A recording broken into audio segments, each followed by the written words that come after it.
Hello viewers, welcome back to my YouTube channel. তোমরা যারা বিদ্যাসাগর ইউনিভার্সিটির আন্ডারে ইউজি ফোর্থ সেমেস্টার স্টুডেন্ট আছো, তোমরা সবাই অবগত যে তোমাদের পরীক্ষা খুবই সামনে। তাই আমি কিছু লাস্ট মিনিট সাজেশন তোমাদের সামনে নিয়ে এলাম। আমি কমপ্লিট সাজেশন আমি দিয়ে দিয়েছি, আমার চ্যানেলে আপলোড করা আছে। যারা ওই ভিডিওগুলি এখনও দেখোনি, আমি ডেসক্রিপশানে লিঙ্ক দিয়ে দেবো, তোমরা ওগুলো দেখে নিও। আর আজকে একদম লাস্ট মিনিট সাজেশন, অর্থাৎ পড়তে তো অনেক কিছুই হবে, বাট আমি আজকের ভিডিওতে যে প্রশ্নগুলি রেখেছি ওগুলো তোমাকে মাস্ট করতে হবে। এর বাইরে প্রশ্ন তো করলে খুব ভালো কথা, এর বাইরে আরও করলে করতে পারো, বাট এই প্রশ্নগুলিকে কোনোভাবে স্কিপ করে পরীক্ষার হলে যাওয়া যাবে না। বোঝা গেছে? তাহলে এই প্রশ্নগুলো মাস্ট করতেই হবে। তুমি কিছু করো আর নাই করো, এই প্রশ্নগুলো তোমাকে করে যেতেই হবে, ঠিক আছে? তো একদম বেশি কিছু বলবো না, একদম ডিরেক্ট আলোচনায় চলে যাব। তোমরা একদম ভিডিওর শেষ অবধি আমার সাথে থেকো, আর তোমাদের কোনো কোয়েরিজ ডাউট সব আমাকে কমেন্ট সেকশনে জানাও, ঠিক আছে? তো তোমরা জানো তোমাদের ফার্স্ট পেপার রয়েছে CC8, অর্থাৎ ইউরোপিয়ান ক্লাসিক্যাল লিটারেচার। তো এই পেপারে কি করবে তোমরা? এই পেপারে হচ্ছে ইলিয়াড, তোমাদের জানো 4টে টপিক রয়েছে। ইলিয়াডের বুক 1 রয়েছে, নেক্সট রয়েছে তো ওভিডের মেটামরফোসিস, তারপরে রয়েছে সোফোক্লিসের ইডিপাস রেক্স বা ইডিপাস কিং, তারপরে নেক্সট রয়েছে পট অফ গোল্ড। এই 4টে রয়েছে। তো এখান থেকে তোমরা কি করবে আমি বলে দিচ্ছি। দেখো, ক্রাইসিস করলে, ঠিক আছে? ক্রাইসিসের একটা ব্যাপার ছিল না, যে ক্রাইসিস ছিল পুরোহিত, ওই অ্যাপোলোর গডের পুরোহিত ছিল। এই ক্রাইসিসের মেয়েকে হচ্ছে ওয়ার প্রাইজ হিসাবে অ্যাগামেমনন আর অ্যাকিলিস নিয়ে এসেছিলো। তো এই তোমাকে পুরো ব্যাপারটাই জানতে হবে, তাই আমি বেশি কিছু বলিনি এখানে, জাস্ট এই ভিডিওতে বলছি কোন কোন জিনিসগুলোর উপরে তোমরা জোর দেবে। ক্রাইসিস করলে অ্যাপোলো যে প্লেগ ছড়িয়ে দিয়েছিল, কেন ছড়িয়েছিল এটা করবে। তোমরা জানো ফার্স্ট যে বুক 1 ফার্স্ট চ্যাপ্টারের নামটাই কিন্তু কোয়ারেল। তাহলে কোয়ারেল কেন নাম? নামকরণটা কোয়ারেল কেন? মানে ঝগড়া, বুঝতে পারছো? কাদের মধ্যে? অ্যাকিলিস আর অ্যাগামেমননের মধ্যে ঝগড়া। তাহলে কী নিয়ে ঝগড়া, তাদের ওই কনফ্লিক্টের কারণ কি, এটা কিন্তু করতে হবে। নেক্সট, অ্যাকিলিসের সাথে অ্যাগামেমননের ঝগড়ার পরে, একটা লড়াই, ঠান্ডা যুদ্ধের পরে কিন্তু অ্যাকিলিস কোনো একটা কারণে আবার ওই ব্যাটেলটা, ওই যুদ্ধতে, ট্রয়ের যুদ্ধতে রিজয়েন করেছিল। কোন কারণ ছিল এটা প্রশ্ন করবে। হেরা একিয়ান্সদের পক্ষ নিয়েছিল, কেন নিয়েছিল, ঠিক আছে? হেরা হচ্ছে কেন সমর্থন করছিল তোমরা জানো, একটা ব্যাকগ্রাউন্ড স্টোরি রয়েছে। অ্যাপেল অফ ডিসকোর্ড বলে যে ব্যাপার আছে, প্রবাদটা এসছে ওখান থেকেই। আমি কিন্তু ওই ভিডিওটা করেছি। ইলিয়াড শুরু করার আগে ওই ব্যাকগ্রাউন্ড স্টোরিটা অবশ্যই জানতে হবে। তোমরা যারা এখনই দেখোনি ভিডিওটা, আমার প্লে লিস্টে আমি আপলোড করেছি, ওগুলো দেখে নিও। ইলিয়াডের শর্ট প্রশ্ন আপলোড করেছি, ওগুলোও দেখে নিও, ঠিক আছে? বা আমি ডেসক্রিপশানে লিঙ্ক দিয়ে দেবো। ইনভোকেশন অফ মিউজ, তোমরা জানো মিউজ হচ্ছে পোয়েট্রির গডেস। তো ওনাকে নিয়ে যে ইনভোকেশনটা করা হয়েছে ইলিয়াড বুক 1-এ, ওটার সিগনিফিকেন্স কী। নেক্সট হচ্ছে থেটিস আর জিউস। থেটিস হচ্ছে অ্যাগামেমননের মা। তো থেটিস আর জিউসের মধ্যে কথোপকথন নিজের ভাষায় লেখো, বা ওদের কথোপকথনের জিস্ট ভার্সনটা তোমাকে লিখতে হবে, ঠিক আছে? এগুলো 2 মার্কসেরও দিয়ে দিতে পারে, যে what is the gist of the conversation of Thetis and Zeus. Thetis আর জিউসের কনভারসেশনের বিষয়বস্তুটা কী ছিল না কী ছিল তোমরা জানো। অ্যাগামেমনন থেটিস তার মায়ের শরণাপন্ন হয়েছিল, যে বলতে, যাতে ওই যে যুদ্ধ হবে, ওই যুদ্ধে যাতে অ্যাগামেমননের যে পক্ষ আছে ওরা যাতে হেরে যায়। ওদের হারাটা এটা বোঝাবে যে ওদের সৈন্য শিবিরে অ্যাগামেমননের যে ক্ষমতা বা ওর যে অস্তিত্ব কতটা ছিল, বা ওকে কতটা প্রয়োজন, ঠিক আছে? এরকম একটা ব্যাপার। তো ওই জন্যে কিন্তু জিউসের শরণাপন্ন হয়েছিল, এটা করে নেবে। নেক্সট, জিউস আর হেরার যে তাদের মধ্যে যে ডিস্টারবেন্স ছিল, যে জিনিসগুলো ছিল, জিউস আর হেরার যে কথোপকথন, এটাও করবে। রোল অফ গড আর গডেস, এটা খুব ইম্পর্ট্যান্ট। কোন গড কাদের পক্ষ নিচ্ছে বা কেনই বা নিচ্ছে, এটার জন্যে কিন্তু তোমাদের ইলিয়াড বুক 1 শুরু করার আগে ব্যাকগ্রাউন্ড স্টোরিটা জানতে হবে। এটা আমি আপলোড করেছি ছবি সহকারে, তোমরা ওটা দেখে নিও, ঠিক আছে? নেক্সট, ক্যারেক্টার করবে 10 মার্কসের জন্যে, অ্যাকিলিস করবে, অ্যাগামেমনন করবে, ওকে? এই দুটো করতেই হবে। আর অ্যাজ অ্যান এপিকের কী কী ফিচার্স এখানে রয়েছে, এটা তোমরা একবার দেখতে হবে এটা, ঠিক আছে? তাহলে অ্যাজ অ্যান এপিক হলো তো এইবারে এটা চলে গেল 5 or 10 মার্কস। 2 মার্কস তোমরা কি করবে, যারা টেক্সট পড়ছো খুব ভালো ব্যাপার, এর বাইরে কোনো প্রশ্নই নেই। যারা টেক্সট পড়ছো না তারা কি করবে, আমার চ্যানেলেই 2 মার্কসের আপলোড করা আছে, ঠিক আছে, একদম প্রশ্ন উত্তর সহ আপলোড করা আছে, তোমরা ওইগুলো থেকে দেখে নিতে পারো, খাতায় তুলে নিতে পারো। ওকে, তো নেক্সট হচ্ছে ওভিডের মেটামরফোসিস বুক 3 রয়েছে। তো এটি থেকে যে জিনিসগুলি করতে হবে ওটা হচ্ছে প্রথম প্রশ্ন, হোয়াট চয়েস ডিড অ্যাগেনর গিভ ক্যাডমাস। অ্যাগেনর কে ছিল তোমরা জানো, ক্যাডমাসের বাবা। তো কোন চয়েসটা দিয়েছিল ক্যাডমাসকে। ওকে, এগুলো সব আমি আলোচনা করেছি, বুক 3 সব কমপ্লিট অ্যানালাইসিস করেছি, শর্ট প্রশ্ন দিয়েছি, তোমরা ওগুলো দেখে নিও। ওকে, ক্যাডমাস কেন ইউরোপাকে খুঁজে পেয়েছিল না, হাউ ডিড ক্যাডমাস ফাউন্ড থিপস, খুব ইম্পর্টেন্ট প্রশ্ন। ক্যাডমাস কীভাবে থেপস নগরী প্রতিষ্ঠা করেছিল, ক্যাডমাস কীভাবে ওই যে ড্রাগনটাকে মেরেছিল। ঠিক আছে, নেক্সট স্টোরিতে চলে যাব, যে হোয়েন বা হাউ ওয়াজ অ্যাক্টিয়ন কিল্ড, অ্যাক্টিয়ন কীভাবে মারা গেছিল, বেকাস এর জন্ম কিভাবে হয়েছিল, হ্যাঁ, হু ওয়াজ সিমিলি কে ছিল, ওর সাথে জুপিটারের যে সম্পর্ক কেমন ছিল, এটা গেল একটা সিমিলির গল্প। নেক্সট হচ্ছে 8 স্টোরি অফ টাইরেসিয়াস। ওকে, বা transformation of Tiresias into blind man. তোমরা জানো টাইরেসিয়াস একটা অভিশাপের বশবর্তী হয়েছিল, যার ফলে ও কিন্তু একটা অন্ধ মানুষে পরিণত হয়েছিল। তো ওই স্টোরিটা কী ছিল, বা স্টোরি অফ টাইরেসিয়াস। ওকে, আর ওভিডের মেটামরফোসিসের যে টাইরেসিয়াসের কথা বলা হয়েছে, এই টাইরেসিয়াসই কিন্তু ইডিপাস রেক্সের ওই যে ব্লাইন্ড প্রফেট। ওকে, সেম ব্যক্তি।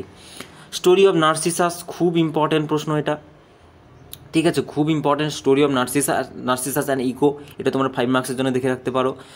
বেকাস কীভাবে ওদের যে ক্রু মেম্বার ছিল ওই যে জাহাজের লিডিয়ান সোলজারদের, ঠিক আছে, ওদের শাস্তি দিয়েছিল, এটা তোমরা করে রাখবে ফর 5 মার্কস। তাহলে ওভিডের মেটামরফোসিস আলোচনা করছি, এটা বুক 3।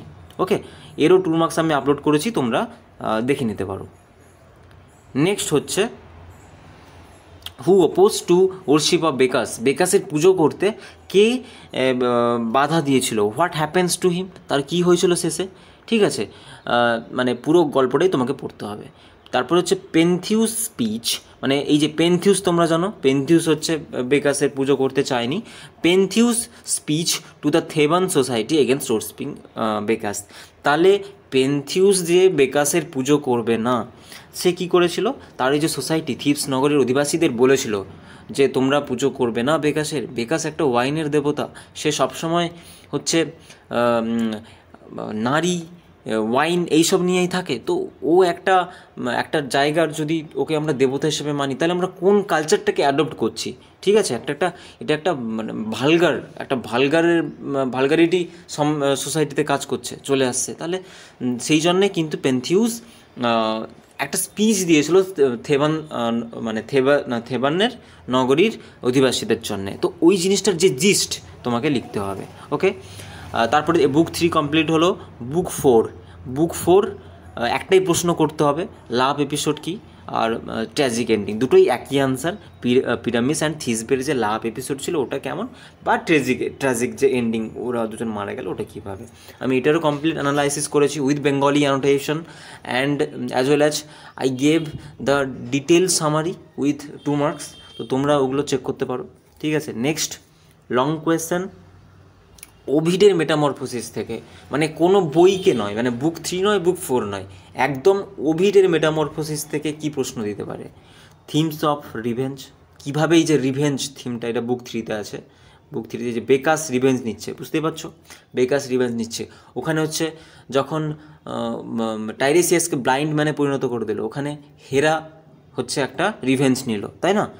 তো এই জিনিসগুলো পুরো বুক 3টাকে আমরা দেখতে পাবো একটা রিভেঞ্জ হচ্ছে, কেউ না কেউ রিভেঞ্জ নিচ্ছে। তো ওইটা কিভাবে পুরো স্টোরিতে ন্যারেট হয়েছে। Okay, next Ovid's art of storytelling, এই যে এত সুন্দর দক্ষতা ওভিডের, যে এত সুন্দরভাবে গল্পটাকে প্রেজেন্ট করেছেন উনি, তো এটাকে লিখতে হবে। তো এগুলো কিন্তু 10 মার্কসের জন্য সাজেশন, এগুলো তোমরা করে যেও যারা ওভিড থেকে পড়ছো, লং প্রশ্ন। ওকে, নেক্সট হচ্ছে ইডিপাস রেক্স। খুব ইম্পর্ট্যান্ট একটা চ্যাপ্টার এবং অ্যাজ ওয়েল অ্যাজ খুব দারুণ, এটাও একটা সোফোক্লিসের মাস্টারপিস বলা যায়। সোফোক্লিসের হচ্ছে ম্যাগনাম ওপাস হচ্ছে ইডিপাস রেক্স। প্রথমে কি করবে, এখানে অনেক প্রশ্ন করার আছে, আয়রনি করবে, special emphasise on dramatic irony. ঠিক আছে, যদি শুধু আয়রনি দেয় তোমাকে অনেকগুলো আয়রনি আছে, ভার্বাল আয়রনি, সিচুয়েশনাল আয়রনি, এগুলো তোমাকে লিখতে হবে। আর যদি পার্টিকুলার মেনশন করে দেয় ড্রামাটিক আয়রনি, তাহলে তোমাকে শুধু ড্রামাটিক আয়রনি লিখতে হবে। রিডল, ওই যে রিডল অফ স্ফিংস, ওটা একটা দিতে পারে 5 মার্কসের জন্যে। ওকে, রোল অফ ফেট আর ডেস্টিনি 10 মার্কসের জন্যে।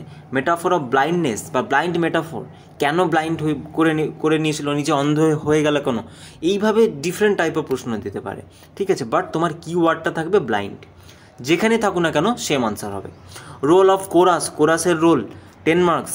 Oracle of Delphi 5 marks. Okay, ইডিপাসের ট্র্যাজিক হিরো এবারের জন্য খুব ইম্পর্টেন্ট প্রশ্ন, এবারের দৃষ্টিভঙ্গিতে খুব ইম্পর্টেন্ট প্রশ্ন হচ্ছে এইটি, Oedipus as a tragic hero. ঠিক আছে, এটা সবাই একটু দেখে যেও, Oedipus as a tragic hero. Oedipus name meaning, ঠিক আছে, ইডিপাসের নেমের মিনিং কি তোমরা জানো, স্যালেন ফুট। আর why does Jocasta disbelieve in prophecy of oracle, Jocasta কেন ওই যে ওরাকেলকে নিয়ে যে প্রফেসিটা মানতে চায়নি, অবিশ্বাস করেছিল। Information brought by Creon, Creon কী ইনফরমেশান নিয়ে এসেছিলো ইডিপাসের কাছে। ওপেনিং সিন, কীভাবে ইডিপাস রেক্স ওপেন হচ্ছে, ক্রিটিক্যালি কমেন্ট করবে। আবার দিয়ে দিতে পারে এন্ডিং সিনও দিতে পারে, কীভাবে এন্ড হচ্ছে, মানে এই যে ব্লাইন্ড মেটাফোর। ঠিক আছে, ব্লাইন্ড মেটাফোরটা দিয়ে ব্লাইন্ড হয়ে যাচ্ছে সে, এই জিনিসগুলো কোয়েশ্চেন ঘোরাবে, আনসার কিন্তু সেম হবে। ঠিক আছে, তো এটা করে নিতে পারো। তারপরে why is the origin and birth of Oedipus still a mystery, ওই যে অরিজিন এবং তার যে জন্মটা ইডিপাসের কেন একটা রহস্যজনক ছিল। ঠিক আছে, এটা করে নেবে 2 or 5 মার্কসের জন্যে, 2 or 5-এর জন্যে। এই গেল ইডিপাস রেক্স। এইবারে তোমাদের হট টপিক যেটা বলা যায়, সবাই নাকি এটাই করছো যে পট অফ গোল্ড, সবাই কি কোত্থেকে প্রশ্ন করবে, পট অফ গোল্ড কোত্থেকে স্কিপ করবে না ওভিড থেকে। তো বেশি এটাই বলবো, তোমার খাতাটা তখনই সুন্দর হবে যখন বাদবাকিদের থেকে ইউনিক হবে। তাই বাদবাকিদের থেকে তখনই ইউনিক হবে যখন হচ্ছে তারা যেটা করবে না তুমি সেটা করে আসবে, তাই না? তো সবাই যখন পট অফ গোল্ড করবে, তুমি পট অফ গোল্ড যখন ছাড়ো, ওভিড করবে, ওখানে তোমার খাতার একটা ওয়েটেজ বাড়বে। ঠিক আছে, তো ওটাই আমি বলতে চাইছি, বাট চয়েস ইজ ইয়োর্স। তোমার গরু তুমি কীভাবে লাঙল করবে সেটা তোমারই ব্যাপার। তো বেসিক্যালি ব্যাপার যেটা হচ্ছে পট অফ গোল্ড, এটা কি 10 মার্কসের জন্য কী করবে, অরিজিনাল টাইটেল করবে। ঠিক আছে, original title. Role of Lar Familiaris খুব ইম্পর্টেন্ট, 5 or 2 মার্কসের জন্য এটা আসবেই। Why does Lar Familiaris give the pot of gold to Euclio, অবশেষে ইউক্লিওকে কেন দিয়েছিল এই পট অফ গোল্ডটা, হু স্টোল, কে চুরি করেছিল এই পট অফ গোল্ডটা, এগুলো তোমরা গল্প পড়লেই জানতে পারবে, এগুলো তোমাদের সামারি পড়তে হবে। ওকে, ইউক্লিয়াস এফোর্ট, সে যে সবার কাছ থেকে লুকিয়ে লুকিয়ে রাখছিল, এটার কতটা এফোর্ট দিয়েছিল। ওকে, সোশ্যাল অ্যান্ড মরাল এলিমেন্ট, তুমি সোশ্যাল কন্টেম্পোরারি যে সোসাইটির কী কী ছাপ পাচ্ছ তুমি পট অফ গোল্ডে, বা প্লটাস কীভাবে কন্টেম্পোরারি সোসাইটির চিত্র এঁকেছেন তার এই কমেডির মাধ্যমে। ঠিক আছে, এটাকে এমনভাবে তৈরি করে নেবে, এটা অ্যাজ আ কমেডিও হিসাবে বলতে পারো। আমি অ্যাজ আ কমেডি আলাদা করে দিইনি, এই একটা প্রশ্ন এলেই তোমরা লিখে দিও। ঠিক আছে, কীভাবে লিখবে, অ্যারিস্টটলের কমেডির যে ডেফিনেশান আছে ওইগুলো দিয়ে শুরু করবে। ঠিক আছে, পারলে ট্র্যাজেডিরও দিয়ে দাও, ট্র্যাজেডি কমেডিকে আলাদা করে তোমরা এই যে সোশ্যাল মোরাল লিখেছো এইটাকে পুট করে দিলেই আনসার রেডি। এমন নয় যে আমি ওটা কমেডি পড়ে লিখতে পারবো না, জিনিসগুলোকে একটা প্রশ্নই পড়ে লেখা যাবে, বাট ব্যাপারটাকে সাজাতে হবে। ওকে, টাইটেল, আচ্ছা অরিজিনাল টাইটেল বলতে চেয়েছি আমি, এটা কিন্তু রোমান যে নামে লেখা হয়েছে, তো সম্ভবত এল বা এরকম কিছু একটা নেম ছিল, আমার এই মুহূর্তে মনে পড়ছে না, তোমরা দেখে নিও। তো অরিজিনাল টাইটেল ছিল এইটা হবে আলুলারিয়া বা অ্যালুলারিয়া, এরকম বলে নামটা ছিল বোধহয়, আমি যতদূর মনে পড়ছে। তো ওটাই আর কি, এটাই দেখে নিও। আর এখানে টাইটেল বলতে এই পট অফ গোল্ডের টাইটেলটা কতটা সিগনিফিকেন্স। ওকে, এটা ইউক্লিয়াস ক্যারেক্টার খুব ইম্পর্টেন্ট প্রশ্ন। অ্যান্ড রোল অফ স্লেভ, মানে হচ্ছে স্লেভ মানে তোমরা জানো যে কৃতদাস প্রথার যে ইম্পর্টেন্স বা ব্যবহার যেটা হয়েছে। ওকে, তো পট অফ গোল্ড থেকে মূলত এটাই গেল, এগুলো মেন জিনিস, এগুলো সবগুলো তোমরা করে নিও ভালোভাবে। ওকে, অ্যান্ড মেগাডোরাস যে ছিল, মেগাডোরাস ওর সম্পর্কে যদি কিছু পারো, আমি কিন্তু ডিটেলস অ্যানালাইসিস ওগুলো দিয়েছি। ওই ভিডিওগুলো দেখো। আর কোনো প্রশ্ন তো স্কিপ করা যাবে না, সবই ইম্পর্ট্যান্ট। বাট বেসিক্যালি এগুলো যদি দিয়ে দেয় যে মেগাডরাস ভিউ অন ম্যারেজের প্রতি ওর ভিউ কী ছিল, এগুলো কিন্তু লিখতে হবে, তাই পড়তে হবে। ওকে, এগুলো আমার মেইন সাজেশনে দেওয়া আছে, যারা এখনও দেখোনি প্লেলিস্টটিকে চেক করতে পারো। এইবারে প্রশ্ন হচ্ছে 10 মার্কস তো হয়ে যাবে, 2 মার্কস তোমরা কি করবে? ওকে, তোমরা এখন 2 মার্কসের জন্য কোথায় কি করবে হচ্ছে প্রশ্ন। আচ্ছা, আমি একটাই তোমাদের সাজেশন দেব, তোমরা 2 মার্কসের জন্যে, আচ্ছা ওয়েট, তোমরা 2 মার্কসের জন্য তোমরা কি করবে? 2 মার্কস তোমরা আমার প্লেলিস্ট চেক করবে। আমি এই যে 4টে মোট topic, pot of gold, okay, Oedipus, Iliad, আর হচ্ছে মেটামরফোসিস, এগুলো কিন্তু সবগুলো আমি 2 মার্কস তোমাদের উইথ আনসার আমি অ্যানালাইসিস করে দিয়েছি। কাজেই ওগুলো খাতাতে তুলে ভালো করে প্রিপেয়ার হয়ে গেলেই তোমাদের কোনো প্রশ্ন আটকাবে না। আর ফার্স্ট অফ অল তোমাদেরকে একটা ভালো একটা সামারি, যারা টেক্সট পড়ছো না, ভালো একটা সামারি পড়ে নিতে হবে, যাতে তোমরা শর্ট প্রশ্নগুলোকে ভালো করে ডিফেন্ড করতে পারো। ওকে, সো আজকের ভিডিও এটাই, মানে তোমাদের লাস্ট মিনিট সাজেশন এটাই। বেশি ঘাবড়িও না, পরীক্ষা তবুও অনেক, মানে একদম এই শেষ টাইমে পরীক্ষা হওয়ার কথা ছিল, তবুও কিছু হয়তো ভাইটাল কারণে তোমাদের এক্সামটা একটু পেছোচ্ছে, এটা তোমাদের জন্যই ভালো। তো সেই হিসাবে প্রিপেয়ার করো জিনিসগুলোকে আরও টাইম নিয়ে, CC 8, 9, 10 এরকম করে জিনিসগুলো করো। আমি লাস্ট মিনিট সাজেশন তোমাদের যতটা দেওয়া যায় দেওয়ার চেষ্টা করছি, যাতে তোমাদের সুবিধা হয়, কোনো রকম ডাউট না থাকে। ঠিক আছে, অলরেডি আমি SSC 2 ক্রিয়েটিভ রাইটিং আপলোড করেছি, যারা এখনও বুঝতে পারছো না কী করবে, আমার সাথে নোটস নিয়ে পড়াশোনা করতে পারো, এগুলো থেকেই আসবে। আর এগুলো অ্যানালাইসিস করেই বানানো, এগুলো প্রিভিয়াস ইয়ার শুধু 3 বছর নয়, এগুলো বিগত বিদ্যাসাগর ইউনিভার্সিটির আন্ডারে যত দিন এই সিলেবাসগুলো ছিল, এই টপিকগুলো সিলেবাসে ছিল ইনক্লুডেড, সেখান থেকে জিনিসগুলোকে বের করে কিন্তু তোমাদের সাজেশান দিচ্ছি। এমনটা নয় যে আমি নিজেই একটা প্রশ্ন লিখে দিচ্ছি, টাইটেল ওটা তোমরা করবে, ওটা নয়। উইথ নিজের এক্সপিরিয়েন্সের সাথে সাথে প্রিভিয়াস ইয়ার তোমাদের ইউনিভার্সিটি কী দিচ্ছে, কোন জায়গায় ফোকাস করছে, ওগুলো করেই কিন্তু বানানো। তাই তোমরা এই প্রশ্নগুলোকে খুব গুরুত্বপূর্ণ ভাবে তৈরি করো, গুরুত্ব সহকারে তৈরি করো, ঠিক আছে, যেগুলো তোমাদের এক্সাম পয়েন্ট অফ ভিউ থেকে কিন্তু খুব হেল্প হবে। ওকে, তো আর বেশি কিছু আজকে বলার নেই, আমি নেক্সট ভিডিও আনছি CC 9 থেকে। তো ততক্ষণের জন্য সবাই সাথে থেকো, এবং যারা নতুন ভিজিট করছো আমার চ্যানেলে সাবস্ক্রাইব করে পাশে থেকো পরবর্তী ভিডিওর আপডেট খুব শীঘ্রই পেতে। ওকে, তো দ্যাটস অল ফর টুডে, দেখা হচ্ছে নেক্সট ভিডিওতে। Till then, good bye, tata.